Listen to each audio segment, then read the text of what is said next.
Chapter 1: The Where, Why, and How of Data Collection. We continue on with Learning Outcomes 2 and 3, where we'll discuss the difference between a population and a sample, as well as understand the similarities and differences between different sampling methods.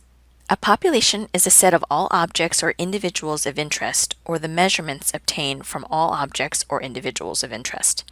For example, a population of interest might be college students. When we take a sample, we're going to study a subset of that population. If we take a census, we're studying the entire population. Let's look at an example. Here we have our population of interest, which is Miracosta College students in 2017, totaling 14,773 students. To understand how much sleep they get nightly, we could take a census of all the students, or we can take a sample of 300 students to examine. For most organizations, taking a sample is more efficient and cost-effective than to study the entire population. When we think of population, I find it helpful to use alliteration to remember things. So P is for population, where a parameter is a descriptive numerical measure, like an average or a proportion that is computed from an entire population. So the example here is the average time it takes all Miracosta College students to find parking on campus on Mondays. Another example would be the proportion of all university students in California who have more than $40,000 in student loans. So think parameters is information about the population. Then there are statistics, which is S for sample.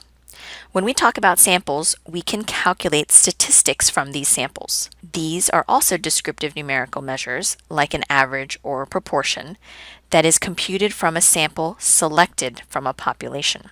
So an example would be the average credits taken by a sample of students at Miracosta College. Rather than studying all the students, we can select a sample or subset of students. Another example would be the proportion of defective phones in a sample of iPhones selected from phones made by Apple. So if Apple wanted to test their phones, rather than test every single phone, they would test a sample because it's faster and cheaper to do so. This leads us to look at the different sampling techniques. There are non-statistical sampling processes, which use convenience, judgment, or other non-chance methods. Whereas you have statistical sampling, where these methods use selection techniques based on chance, meaning every item in the population has the same chance of getting picked. Statistical sampling is typically better or more trusted than non-statistical sampling, but it does depend on the situation and your reasons for picking a particular technique. We're going to be focusing on the statistical sampling methods. Simple random sampling is a very commonly used sampling technique. This is where every possible sample of a given size has an equal chance of being chosen. Selection can be with replacement, like if I pull a sample of people out of the college, I can put them back so that they can get chosen again if I continue picking samples.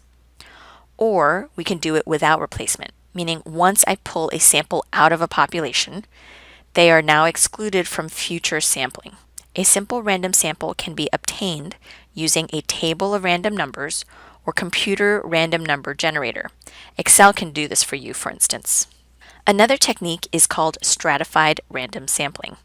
This is where we'll divide the population into subgroups called strata, based on some common characteristic. For instance, we can use gender as a characteristic and divide the population into male, female, and non-binary. Or we could also group people by their income level, like low, middle, and high income. Then we would select a simple random sample from each subgroup, then put these samples together in one group. So this technique is actually combined with the previous one we just discussed on the last slide. What this technique does is it pulls the same number of items or participants from each strata, so there's an even number represented, even though in reality the groups may be different in size. In this business example, if we studied banks or financial institutions, we don't have the exact same number of large, medium, and small institutions. To have a more even sample from each strata, we would split our population into 3 strata or subgroups for large, medium, and small, and then do a simple random sample of, say, 10 institutions from each strata. We also have systematic random sampling. So here we decide how big of a sample we want, denoted by the lowercase n. Then we take the uppercase N, which is the size of the entire population. And then what we'll do is we'll take big N divided by our little n, and that will tell us our k item. So what we'll do is randomly select one item between 1 and k, then select every k item thereafter. It's easier if I explain it as an example.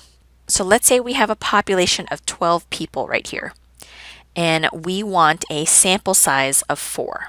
We're going to take our big N of 12 people, divide it by our little n of 4 people, and that'll tell us our k item is every third person. Then I'm going to randomly pick where to start, and let's say we randomly select between 1 and k, and it happens to be number 2, or the second person. From there, I'm going to count every third person thereafter, and they'll be part of my sample. So going up 3 gives me the 5th person, going up 3 gives me the 8th person, going up 3 gives me the 11th person. So we've now sampled every third person starting at number 2. Cluster sampling is where we divide the population into several clusters, each representative of the population.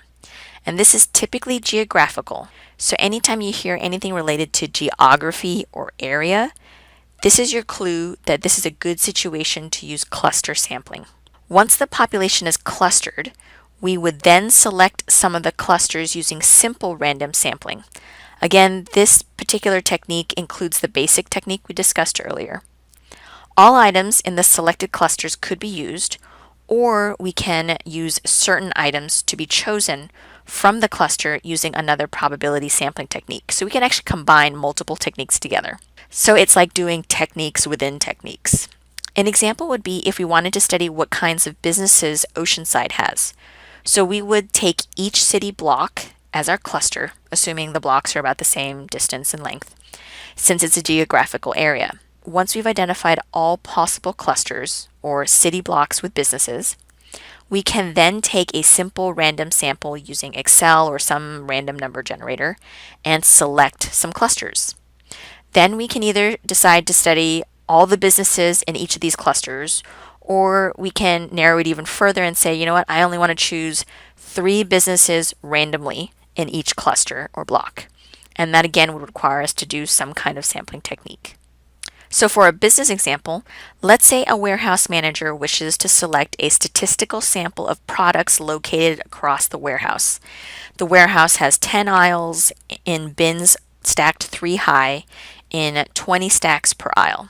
So we've got a total of 10 by 3 by 20 or 600 bins in the warehouse. Think of each bin as a cluster.